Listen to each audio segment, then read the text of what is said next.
დავით ჯავანაძე შემოგვერთა კოალიციას ცვლილებისთვის წარმომადგენელი დავით დილაშვილის მადლობა რომ ხართ ჩვენთან ერთად. ერთ ნაწილზე მინდა ვილაპარაკოთ ჩვენი მიმდინარე პოლიტიკური საკითხების ბიუჯეტზე ბევრი ვილაპარაკეთ, მაგრამ ამ ბიუჯეტის ერთი დიდი და ვრცელი ნაწილი არის მუხლები, რომლებიც ეხება სამართალდამცავ უწყებებს ფორმალურად, ხო? ძალოვანებს. შინაგან საქმეთა სამინისტროს სუსი, სახელმწიფო დაცვის სამსახური, თავდაცვის სამინისტრო და ასე შემდეგ. თავისთავად რა ნაწილი უკავია ბიუჯეტის ამ მიმართულებებს და რამდენად გამჭვირვალეა ის ხარჯები, რომელიც აქ არის მითითებული. ეხლა ზოგადად ეს უწყებები ყველა ქვეყანაში არის ყველაზე გამჭვირვალე ხარჯის უწყებები. და პრინციპი იმისა თუ რა უნდა იყოს საჯაროდ რა დახურული არის ძალიან ისეთი, ვისაც როგორ უნდა ისე იგებს, ხო, რომელი თავრობაც და შესაბამისად განსაკუთრებული სახელმწიფო საიდუმლოების სტატუსს რასაც გინდა იმას მიანიჭებთ. გინდა ყავის შესახებ გამოცხადებულ ტენდერს და გინდა რასაც გინდა, ხო? ეს ჩვენს რეალობაში ძალიან გამჭვირვალე სტანდარტია. შესაბამისად ამ კუთხითაც რო ვილაპარაკოთ, რა უნდა იყოს სინამდვილეში, როგორ უნდა იყოს ეს გამჭვირვალე. მოგესალმებით, მივესალმებით თქვენს მაყურებელს. ხო, ეს უწყებები რაც ჩამოთვალე, მაგალითად შინაგან საქმეთა სამინისტრო, სუსი, საერთო სასამართლოები, პროკურატურა, ერთის მხრივ ძალოვანი სტრუქტურებია, მათი ფუნქცია მნიშვნელოვანია ქვეყანაში წესრიგის შესანარჩუნებლად, ზოგადად და თეორიულად, თუმცა ივანიშვილის ხელში ეს უწყებები რეპრესიულ აპარატად გადაიქცა და სწორედ ეს უწყებები არის ის, რომელსაც ეფუძნება მისი ძალაუფლება და რის გამოც ის ჯერჯერობით ისე ინარჩუნებს ძალაუფლებას, რა თქმა უნდა, დროებით. ეხლა გამჭვირვალობა არის ერთი საკითხი, არის სრულად გამჭვირვალე, რა თქმა უნდა, ეს უწყებები, არანაირი ინფორმაცია ჩვენ წალშუში როცა მუშაობდით, მაგალითად კორუფციის კვლევრები, რაღაც ინფორმაციას გამოვითხოვეთ, ელემენტარულ თუნდაც რაღაცა საშტატო ნუსხის რაოდენობას, ან მაგალითად რაღაც გაყიდული მანქანების რაოდენობას, ხო, გახსოვთ ადრე რაღაცა ფორდები იყიდეს, მერე გაყიდეს, არაფრით ამაზე პასუხი არ გაგვაქვს. ანუ აბსოლუტურად გამომჭვირვალე უწყებები არის. ტენდერების საიზეც კი შეუძლებელი არის მათი, ასე ვთქვათ, შესყიდვების ნახვა და სწორს ამბობ, რომ რასაც უნდა იმას დაარქმევენ საიდუმლო ინფორმაციას, თუმცა მეორე სხვა რამეზე ვამახვილებთ ჩვენ უფრო ყურადღებას ახალი ბიუჯეტის ფარგლებში. ხო, რა არის პრიორიტეტები მაგალითად ახალი ბიუჯეტის და როგორ აისახა ეს ამ ძალოვანი უწყებების ზრდაზე. ეს ძალოვანი უწყებები, ამ შემთხვევაში შინაგან საქმეთა სამინისტროს სუსი, პროკურატურა, არის უწყებები, რომლებიც ყველაზე მეტად გაიზარდა, რომელთა ბიუჯეტიც წინა წელთან შედარებით. ჯამში ამ 4 უწყების ბიუჯეტი გაიზარდა 350 მილიონი ლარით. საიდანაც 240 მილიონი არის მხოლოდ ხელფასების ზრდა. ანუ ამ ნაწილში შეგვიძლია პრინციპში გამჭვირვალობა თქვათ, რომ არსებობს, მაგრამ მეორე მხრივ შეგვიძლია შევაფასოთ, რატო იზრდება ეს ყველაფერი, რითი დაიმსახურა ამ უწყებების თანამშრომლობა ხელფასის ასეთი რაოდენობით და რას ემსახურება ეს ყველაფერი. საერთო ბიუჯეტი ამათი არის 2 მილიარდი ლარი, 2 მილიარდ 200 მილიონი ლარი, საიდანაც 1,5 მილიარდი ლარი არის მხოლოდ ამ უწყებებში დასაქმებული პირების ხელფასები. 39,000 ადამიანი მუშაობს ამ უწყებებში. ანუ რა თქმა უნდა, აქედან ხა ყველა არ არის რაღაცა რეპრესიული აპარატის შემადგენელი, თუმცა მათი ვთქვათ მნიშვნელოვანი ნაწილი ვიცით, რომ არ ასრულებს ბიძინა ივანიშვილის პირად დავალებებს და აგერე ისიც კი გაიგვა რამდენიმე დღის წინ, რომ ქიმიური იარაღს გვასხამს თურმე საზოგადოებას თუ აქციაზე გავალთ და წინააღმდეგობას გავწევთ, ხო? გარდა ამისა, აი ამ ხელფასების ზრდის გარდა, მაგალითად მნიშვნელოვანი არის საჩუქრები, რომელსაც ისინი იღებენ ყოველწლიურად. აი მაგალითად პროკურატურა, სასამართლოების სუსი არის ის უწყებები, რომელთა თანამშრომლები იღებენ ყველაზე დიდი რაოდენობის ფულად საჩუქრებს ყოველწლიურად. აი მაგალითად წინა წელს 34 მილიონი იყო საჩუქრების ოდენობა, რომელიც გაიცა, ასე ვთქვათ, საჯარო პირებზე, აი დეკლარაციებში რაც აისახა. საჩუქრები ფინანსური. აი როგორ, რასაც ღარიბაშვილის ბრალი წარუდგინეს დეკლარაციაში ასახა ფულადი საჩუქარი, რომელიც მიიღო მამისგან, რომელიც თურმე აღმოჩნდა, რომ იყო კორუფციის ბიზნეს საქმიანობამ და გათეთრებული შავი ფული, აი ზუსტად იგივე სქემა არის აქაც, რასაც უპირველესად პროკურატურის სასამართლოს თანამშრომლები იმაშორებენ. შავ ფულს ურიგებენ და მე ესენი საჩუქრები. რა თქმა უნდა, აბსოლუტურად იგივე, ამას დიდი ხანია. მათ დეკლარაციებში ჩანს, ხო, უცებ აღმოჩნდება, რომ პროკურორ რომელსაც აქვს 600,000 ლარი ხელფასი, დედამ აჩუქა 200,000 დოლარი. აი მაგალითად გიორგი მიქაუტაძეს, რომელიც არის უზენაეს სასამართლოს მოსამართლე, აიშენა მილიონიანი სახლი, რომელსაც ხელფასი აქვს 10,000 ლარი და დედამ აჩუქა 50,000 დოლარი ყოველწლიურად. აი ზუსტად იგივე სქემა, რაზეც ღარიბაშვილს მაგალითად ბრალი წარუდგინეს და აი ამ უწყების თანამშრომლები არიან ამ შემთხვევაში დაწინაურებული, პრივილეგირებულები, იმიტომ რომ კარგად მარტივი ახსნადია, რომ ამ უწყების თანამშრომლებს ყველაზე მეტი შავი ფული ეძლევათ იმ საქმეების გაკეთებისთვის, რასაც ასრულებენ, ხო? ეხლა ეს ხარჯები ამადროს უნდა შევადაროთ, აი ეს ზრდა მაგალითად და სოციალური ხარჯებისგან, მაგალითად პენსიის ზრდა, რომელიც აგრეთვე მნიშვნელოვანი არის, ხო? 350 მილიონი ლარით გაიზარდა ამათი ბიუჯეტი, სადაც 39,000 ადამიანი მუშაობს და 500 მილიონი ლარით გაიზარდა 864,000 პენსიონერის ბიუჯეტი, ასე ვთქვათ, მათი საპენსიო საბიუჯეტო სახსრები. ხო, ფაქტობრივად ერთნაირი ზრდა გვაქვს, ოღონდ იქ გვაქვს 860,000 ადამიანი პენსიონერი, აქვს 39,000 ადამიანი. ანუ აბსოლუტური დისპროპორცია და აბსოლუტური ასე ვთქვათ უთანასწორობა. ამ შემთხვევაში მაგალითად პროცენტებშიც რომ ვთქვათ 10% იზრდება ამ საჯარო მოხელეების ხელფასი, ამ წყებებში დასაქმებულების და ზოგჯერ უფრო მეტადაც და პენსია გაიზარდა 5.5%-ით მხოლოდ და მხოლოდ. და 5.5%-ით რო გაიზარდა პენსია, ამ დროს მაგალითად ჯანდაცვის ხარჯებზე ან სასურსათო პროდუქციაზე ინფლაცია გვაქვს 16%. ანუ ნიშნავს რომ ადამიანები 10%-ით გაღარიბდნენ, ანუ პენსიონერს რო შეეძლო 6 თვის წინ რაღაცის ყიდვა, დღეს 10%-ით ნაკლების ყიდვა შეუძლია ამ გაზრდილი პენსიითაც კი, ანუ ეს არის აბსოლუტური დისპროპორცია. სხვა შორის ძალიან საინტერესო იყო საგარეო საქმეთა სამინისტროს მდგომარეობა. ძალიან მცირე ზრდა არის 215 მილიონი იყო წინა წელს და ეხლა 25 მილიონი, მაგრამ 100 თანამშრომლით შეამცირეს რაოდენობა. როგორც ჩანს ეს აღარც ელჩები გვჭირდება, აღარც მრჩევლები, აღარც დიპლომატები, არავინ აღარ გვჭირდება, იმიტომ რომ დიპლომატიური ურთიერთობები ყოველასთან გაწყვეტილი გვაქვს. მარტო დავდივართ იმაში უგანდაში, უნგრეთში და ინდოეთში იყო ჩასული, ეხლა მოგეხსენებათ პაპუაშვილი. ეს არის მთელი ჩვენი საგარეო პოლიტიკა. ჩვენ დიპლომატები რა შევებიან, ხა მართლა კანადაში ჩვენ წარმომადგენელი სახელმწიფოს ოფიციალურად ვინც არის, ხვდება კანადაში ამერიკის წარმომადგენელს. ამერიკაში ხვდებიან კანადის წარმომადგენლებს. კანადაში ჩვენ უნგრეთის ელჩი ხვდება უნგრეთის. ხო, აი წარმოუდგენელი აზერბაიჯანის ელჩი კანადაში ხვდება კანადაში ჩვენი ელჩი და მე რა შევებიან ყავასვამი და რაზე ლაპარაკობენ.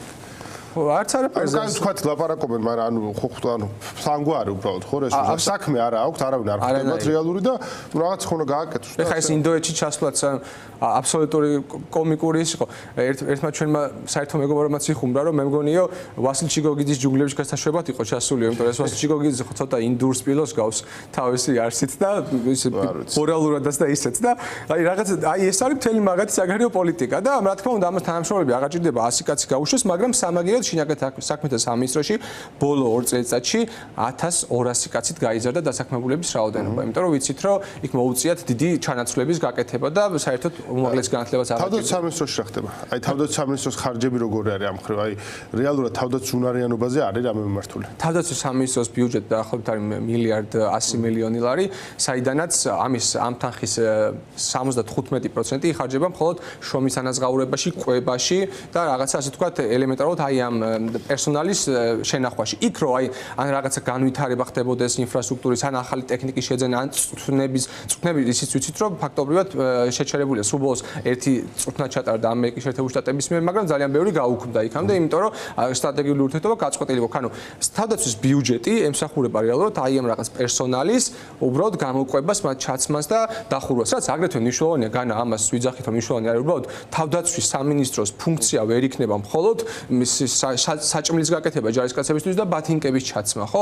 აქ უნდა იყოს ტექნიკის შეძენა, ინოვაცია, ახალი ტექნოლოგიების შემოტანა და რაღაც თავდაცვის უნარიანობის გაზრდა რეალურად, ხო? რაც დიდი ხანია უკვე აღარ არის ამათი პრიორიტეტი, იმიტომ რომ ნუ არ ვიცი, გაუგებარი საგარეო და თავდაცვითი პოლიტიკა გვაქვს საერთოდ ამ შემთხვევაში გასაგებია რომ შეიძლება ვინმე არ უნდა გავაღიზიანოს თუ რაღაც აგრესიული საგარეო პოლიტიკა შეიძლება არ უნდა გქონდეს თავდაცვის მიმართულებით, მაგრამ ელემენტარულად რომ შეგვეძლოს ჩვენი ასე ვთქვათ თავდაცვის ადეკვატურად უზრუნველყოფა, ამისთვის არაფერი არ იხარჯება. და ისიც უნდა ითქვას, რომ მაგალითად კვება, რაც ჯარისკაცებს ხმარდება და რაშიც იხარჯება აგრეთვე დიდი ნაწილი აი ამ ბიუჯეტის, ისევ ქართული ოცნების დაკავშირებული ჯგუფების მიერ ხდება, მაგალითად კომპანია ილი ჯგუფის მიერ, რომლის მფლობელი იაშა ჩაჩუა არის მაგალითად ქართული ოცნების შემომწირველი და სხვა შორის გრიგოლი ლუაშვილის ახლო გარემოცვის წევრი.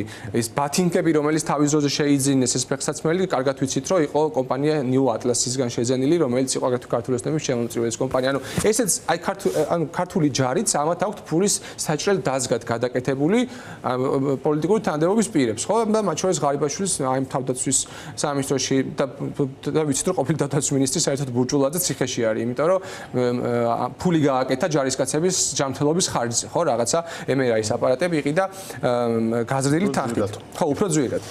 რა არის ის რეალური სტანდარტი, რომელიც შეიძლება მოქმედებდეს ასეთ დროს, რაც ერთი მხრივ გამჭვირვალეს გახდის აი ესეთ ხარჯებს და შეუძლებელს გახდის, რომ ამდენი ფული მოიპაროს რომელიმე ბიუროკრატმა, მაგრამ მეორე მხრივ ის რაც საიდუმლოდ არის დასაჭერელი, საიდუმლოდ დატოვებს. ანუ სტანდარტი რა უნდა იყოს?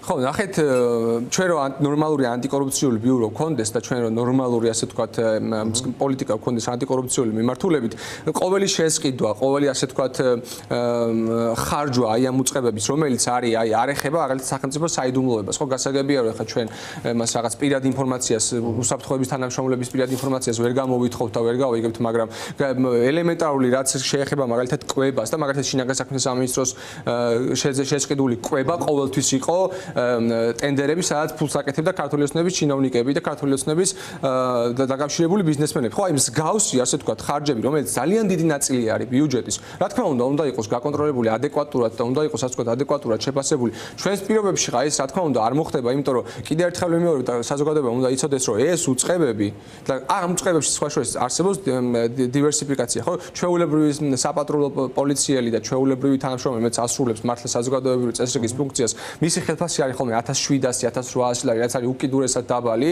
და უმეტესობა საერთოდ მე ბანკის ვალების დასაფარადაც არ ყოფნის ეს თანხა, მაგრამ აი მაგალითად სუსის თანამშრომლების ხელფასი ან აი ამ გედეdes თანამშრომლების ხელფასი არის 1000-ობით არის 3000 და 4000 ლარი, რაც დადასტურებულად შეგვიძლია ვთქვათ, ანუ აქაც ასე ვთქვათ ის რაც უშუალოდ ივანიშვილს სჭირდება მისი რეპრესიების განსახორციელებლად, ის არის ასე ვთქვათ დახუნძლულად დაფინანსებული, ხოლო სხვა ასე ვთქვათ გამეტებული აქვს. მისთვის არენანებად არ არის ფული, მაგრამ აი ეს რაც შეეხება მართლა წესიერი პოლიციელის ხელფასს ან წესიერი თანამშრომლების ხელფასს, ისინი იმატებს რაღაცა კაპიკებით, რომელიც კიდევ ერთხელ ვიძახი იმ ინფლაციის შესაფერისიც კი არის, რაც გვაქვს ხოლმე ყოველწლიურად. ასე რომ ძალიან ასე ვთქვათ აი ცოცხლად ჩანს ეს და ეს რიცხვები რაში ხარჯავს ივანიშვილი ფულს, რაში არენანება მას ფულის დახარჯვა, მაგრამ რაში არის მაგალითად პენსია იზრდება 5%-ით, მაგრამ ხელფასი იზრდება 10%.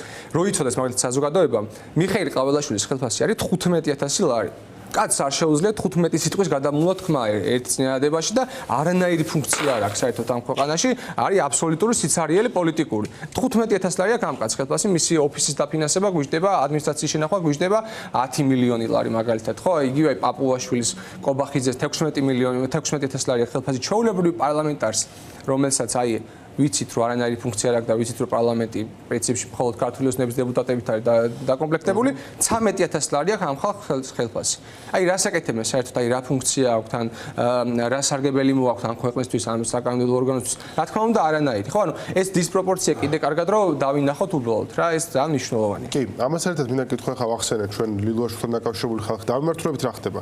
როგორ მიდის თითქოს ოცნება მიხვდა რომ დაზიანდნენ ამ პროცესით და აღარ ეკარებიან ამ თემას, ხო? მაგრამ ნუ ყარაბაშვილის საქმე ისე მიმდინარეა, ლილვაშვილის ახლობლები ისე ციხეში არიან. რა ხდება ახლა მიდის წმენდა ლილვაშვილის კადრების? დაპაუზებულია ნამდვილად, როგორც მოსალოდნელი იყო, რა თქმა უნდა, არავინ არ დაიჯერა და არავინ არ იყიდა ეს ქართული ოცნების კამპანია და პროპაგანდა, რომ ეს კორუფციასთან ბრძოლა იყო. რანაირად უნდა იყოს?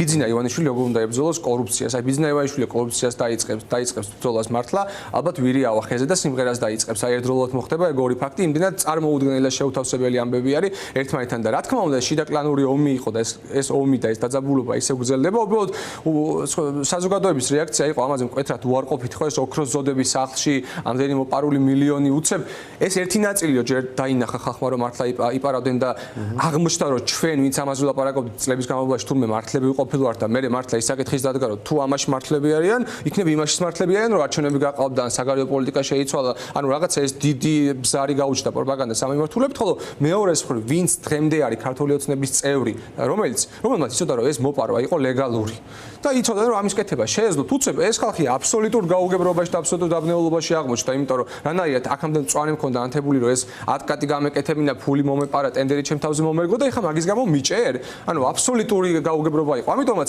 ეხლა ჯერჯერობით დაპაუზებული არის, ახალი არავინ არ დაუკავებიათ, ნუ ახლა არც მდგომარეობა გაუმჯობესებულა, არც ლილვაშვილის და არც ღარიბაშვილის, მაგრამ ახალი არავინ არ დაუკავებიათ. ახალი ტალღები გააჩერეს, იმიტომ რომ ნუ ჯერჯერობით ასე თქვა დაზიანდნენ ამ მიმართულებით.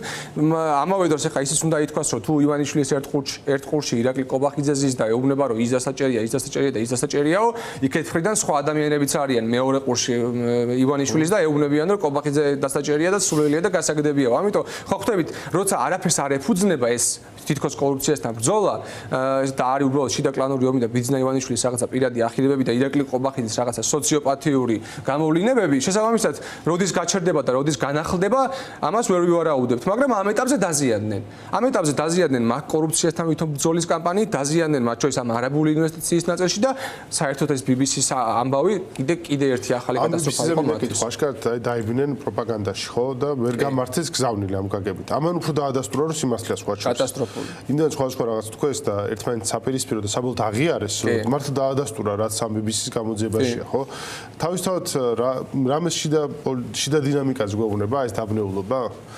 აი გომელაურის განცხადება მათ შორის ძალიან დამაბნეველი იყო, ძალიან დააზიანათ გომელაურმა. ძალიან და სხვა შორის ეგეც უნდა ვთქვა, რომ დილას რო გავიგვიძე და წავიკითხე, აი ესეთ სიფრთხილით რა, აი ჯერ კარგად ვერ დავიჯერე, მეთქი რაღაც გაზვიადებულია და რაღაცა არ მესმის ხო და აი გომელაურიო გამოვიდა და მე ნებისმიერი თანამდებობის პირი ქართულის ნებდა რომ გამოვიდა და ამაზე კომენტარი გააკეთა, აი 1000% დავწმუნდით ყველა რომ რაც ეწერა სტატიაში იყო სიმართლე და რომ მართლაც იყო გამოყენებული ეს ყველაფერი. ხო, რა თქმა უნდა, ეხლა ამან აჩვენა ის რომ მიუხედავად იმისა რომ ამათ პროპაგანდისტული არხები და ქსელები გამართული აქვს და ამაში მილიონებს და ზოგჯერ მილიარდებსაც ხარჯავენ ჯამურად მთელი უწყებებით.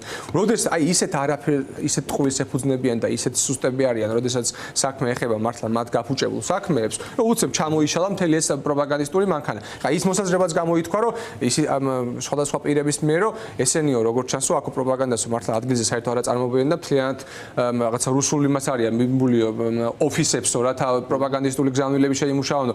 არც მაგას არ გამოურიცხავ, მაგრამ ეგეც რო არ იყოს, ფაქტი არის, რომ აბსოლუტურად აიბლადნენ ამ ყველაფერს და დაადასტურეს. ის რომ გამოიყენეს ქიმიური ნივთიერება, რომელიც იყო აკრძალული ცალსახად. ეხლა ძალიან მარტივად საზოგადოებას მინდა ყურადღება გავამახვილებინო ერთ რაღაცაზე. ირაკლი ყობახიძე გამოვიდა კაცი და იძახის რომ დადასტურებულად ის რომ კამიტი არ იყო გამოყენებული. აი დადასტურებულად. ეგ თუ იცის დადასტურებულად. ისიც ხო იცის რა იყო გამოყენებული, მაგას რატო არ გვეუბნება? არა, გამოძიება სურთხილებით. გამოძიება სურთხილებიან კი არა, დადასტურებულად გამოყენებული აქვს. თუ კამიტი არ არის, მაშინ კამიტზე რაღაცა უარესი აქვს გამოყენებული. და ეს მართლა შეუნიღბავი თვალითაც ჩადა, შენც იყავი იქ და მეც ვიყავი, ეს რაღაც თეთრი ლაქები რო რჩებოდა, ხო? ანუ დადასტურებულად და ისეთი რაღაც, ანუ ისე ჩამოიშალა მთელი ეს პროპაგანდა და ისე დღეს ჩავარდნენ, აი კარგად გამოჩნდა ამ ყველაფრის ფონზე, რამდენად თიხის ფეხებზე დგას რეალურად ქართული ოცნება და ეს ძალის დემონსტრირება, დაკავებები, პედაგოგების, ბავშვების, სტუდენტების, რაღაცა ციხეში გაშვება 200-მდე პოლიტიკური პატიმრის ყოლა, რეალურად აი დაშინების მცდელობა და იმის ილუზიის შექმნა, რომ ძლიერები არიან და მყარადგანან, თორე აი ერთი ფაქტი გამოვლინდა და აი კატასტროფა დაემართათ საერთოდ, ხო? ამიტომაც ხო, ნუ BBC-ს ამბავი ესეთი იყო, ძალიან მნიშვნელოვანი ამბავი იყო, ის უნდა ითქვას, რომ ასეთი ფაქტები ქართულ ოცნებას ძალიან აზიანებს და ასეთი ფაქტები ბევრი იქნება, ბევრი გამოვლინდება და მიუხედავად იმისა, რომ აი ამდენ რა ვიცი მილიარდებს იხდიან ამ რეპრესიული აპარატის შენახვაში და ამდენს ასხამენ, ამდენ ფულს ასხამენ ამ ყველაფერში, ეს მაინც არ უშველით მაგათ იმ ძალაუფლების შენაშვილებად, რომელსაც ესე ეპოტინებიან. მადლობა ძალიან დიდი.